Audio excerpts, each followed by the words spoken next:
Hello everyone and welcome. I'm excited to kick off today's session with our focus on Mega Goal 3.2. Today, we're diving into Unit 8, titled Against the Odds. We'll be listening and discussing key ideas related to this theme. Over the next few minutes, I'll give you an overview of what we'll cover, so stay with me. Let's get started. All right, let's take a closer look at what this slide is telling us. First, you'll notice the word answer. This is about how we approach responding to different types of questions or prompts. We need to be complete, clear, and precise in our answers. Moving on, read emphasizes the importance of carefully reading the text to fully understand it before reacting or discussing.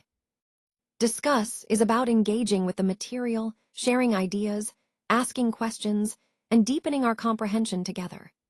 The numbers from 1 to 4 seem to point to different question types or stages in our process, such as some questions about the text, specific information, remarkable events or coincidences, and sentences with the correct words. These categories help us identify what kind of response or analysis is needed. Finally, the lesson objectives remind us that our goal here is to develop skills in understanding and analyzing texts thoroughly, answering correctly, reading carefully, and discussing meaningfully. All of this ties back to our overall theme of effective reading and comprehension strategies, key tools for mastering any material.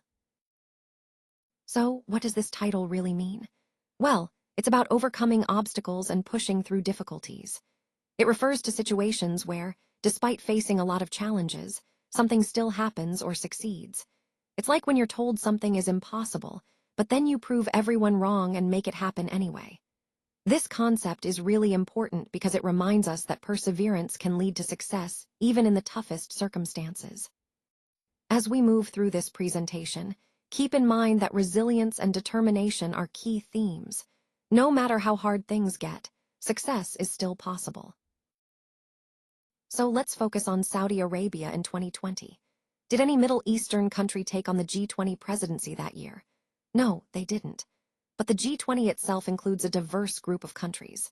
Among them are Argentina, Australia, Brazil, Canada, China, France, Germany, India, Indonesia, Italy, Japan, Korea, Mexico, Russia, South Africa, Turkey, the United Kingdom, and the United States. It also includes the African Union and the European Union. Now, do you happen to know any countries that are members of the G20? These nations are key players in the global economy, representing a mix of developed and developing countries. This slide highlights an important point. While Saudi Arabia was part of the G20 in 2020, it did not hold the presidency that year, unlike some other countries. Understanding who the members are helps us see how the G20 influences global economic discussions and policymaking. This connects to our overall theme of global leadership and cooperation among major economies. Today, I want to highlight King Salman and his influential role in this context. As the leader of Saudi Arabia, he called for an important summit that aimed to address the global crisis.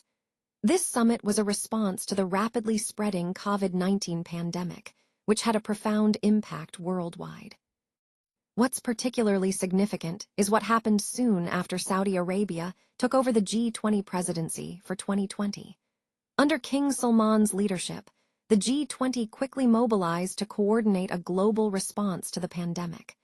This included financial support, health initiatives, and efforts to stabilize economies. This sequence of events underscores how leadership at the highest levels can steer international cooperation during crises. It also connects to our overall theme of global resilience and the importance of proactive leadership in times of unprecedented challenges. So, when we talk about who the G20 promised to protect, the key focus is on people, especially those who are most vulnerable. These are individuals who might be at greater risk due to economic instability, social inequality, or other challenges. The promise is essentially about prioritizing the needs of these groups and ensuring their safety and well-being. This highlights a core theme of the overall presentation, the importance of inclusive growth and social protection. The G20 recognizes that sustainable development isn't just about numbers or policies, it's about people, and particularly those who need the most support. By making this commitment, the G20 is emphasizing that economic progress should benefit everyone, not just a select few. Protecting vulnerable populations is a crucial part of building resilient, fair societies that can withstand future challenges. Now, let's take a look at the scale of the financial commitment involved. When the G20 leaders gathered to discuss economic recovery, they committed to injecting a substantial amount of support into the global economy. The figure they agreed upon was $5 trillion. This is a staggering amount, and it highlights just how serious they are about stabilizing markets and supporting growth in these challenging times. This commitment is a key part of the overall strategy to boost confidence and resilience worldwide. It underscores the collective effort to navigate the economic uncertainties and to ensure that recovery efforts are as robust as possible. Understanding this figure helps us grasp the magnitude of the global response and the importance of coordinated leadership in addressing economic crises. No, they said they would help all countries. Did the G20 leaders promise to help only some countries? No, their pledge was to support all nations, not just a select few. This is a crucial point because it reflects their commitment to global cooperation and shared responsibility. Throughout this presentation, we've seen how important it is for major economies to work together, especially during challenging times. So, when they say they will help all countries, it signals a promise to foster unity and collective progress, which is central to understanding the overall theme of global partnership. Let's talk about disruption first. In today's fast-changing world, disruption is almost inevitable, and it can really shake up existing systems. But it also creates opportunities for innovation and growth. Next, priority. It's crucial that we identify what should come first, what areas need our immediate attention, to stay ahead and adapt effectively. Then we have vulnerable. Recognizing vulnerabilities, whether in our processes, systems, or even team members, helps us understand where we need to strengthen our defenses and build resilience. Safeguard is about taking proactive measures to protect what matters most. Whether it's data, reputation, or operational continuity, safeguarding ensures we can withstand challenges. Now, pledged. Many organizations have pledged commitments, whether to sustainability, security, or social responsibility. These pledges drive accountability and motivate us to follow through on our promises. Finally, summit. The summit represents the peak of collaboration and shared vision. It's where leaders come together to exchange ideas, set strategies, and push forward toward common goals. All these concepts tie into our overall theme of navigating change thoughtfully and strategically, ensuring we're prepared to lead in a dynamic environment. On this slide, we see that the meeting was held to address how to effectively respond to the crisis caused by the pandemic. The leaders emphasized the importance of international cooperation and outlined several key strategies. They plan to work closely with global organizations like the World Health Organization, the International Monetary Fund, the World Bank Group, and the United Nations. This cooperation is crucial for coordinated action and resource sharing. They also committed to increasing the production of medical supplies and ensuring that these supplies reach regions that need them the most.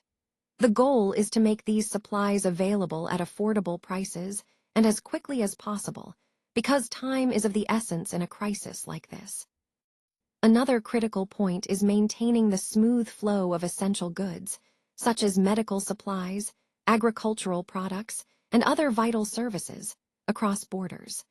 Ensuring that these supplies don't get disrupted is vital for global stability and recovery.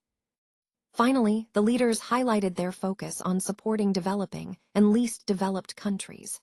These nations often face the greatest challenges during such crises, and targeted aid and support are necessary to help them recover and build resilience.